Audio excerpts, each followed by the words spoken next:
중국은 동북공정이라는 터무니없는 활동을 계속하고 있는데요. 주변국의 모든 문화가 자신들로부터 시작됐다고 주장하고 있죠. 계획적으로 움직이며 주변 국가들을 중국의 속국으로 만들겠다는 게 최종 목표라는데요. 그 시작으로 한국이 오히려 자신의 것들을 빼앗은 거라고 우기면서 우리의 많은 걸 서서히 훔쳐가고 있죠. 중국의 이런 어이없는 행각이 효과가 있을까 싶었지만 지금은 큰 위협이 되고 있습니다. 현재 우리의 대표 문화인 K-팝이 큰 피해를 입고 있다는데요. 아이유의 자작곡을 중국인이 만든 것 마냥 저작권을 등록하고 있어 난리가 났죠. 오늘은 대체 무슨 일이 벌어지고 있으며 들켰음에도 뻔뻔하게 나오는 이들의 태도를 알아볼까 합니다.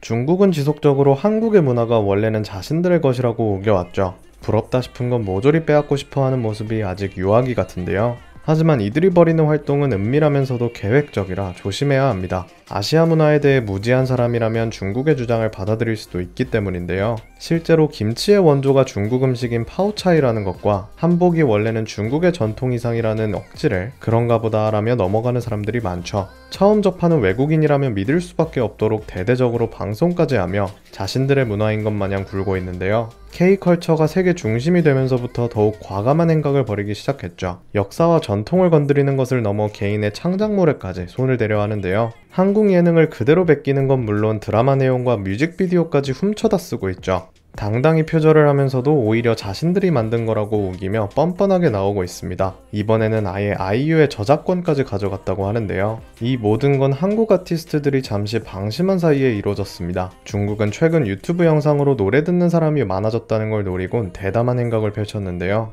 음악 플랫폼의 경우 저작권 등록이 잘 되어 있지만 다른 곳에서 제3자가 올리는 경우엔 일일이 확인하기가 힘들죠. 그래서 유튜브는 콘텐츠 아이디라는 저작권 관리 시스템을 운영 중인데요. 누군가 곡에 대한 소유권을 주장하고 증거로 내놓은 파일이 원본으로 식별되기만 한다면 그 사람이 저작권을 가져갈 수 있게 만들어져 있습니다. 확인되는 즉시 자동적으로 해당 파일과 일치하는 곡을 모두 찾아 그 사람의 이름을 올려주는데요. 중국은 이런 점을 노려 번안곡을 내기 위해 계약을 맺었던 한국 아티스트들의 노래를 훔칠 수 있었습니다. 이렇게 아이유는 아침 눈물의 저작권을 빼앗기고 말았죠. 유튜브가 어떤 조치를 취하지 않는 이상은 아이유의 곡을 들을 때면 중국으로 돈이 들어가게 되는데요. 토이의 좋은 사람, 윤하의 기다리다 등도 피해를 받고 있죠. 문제는 이뿐만이 아닌데요. 원곡자가 아이유가 아니게 되면서 자칫 잘못하다가는 되려 그녀가 저작권 침해로 신고당할 수도 있게 된 거죠. 중국 측에서 요청하면 영상을 내릴 수밖에 없는데요. 정말 어이없는 이유로 이런 억울한 경우가 생겨 답답할 따름입니다. 한국저작권협회는 현재 유튜브에 협조 요청을 했다며 빠른 시일 내에 해결할 수 있도록 아티스트를 돕겠다고 밝혔는데요.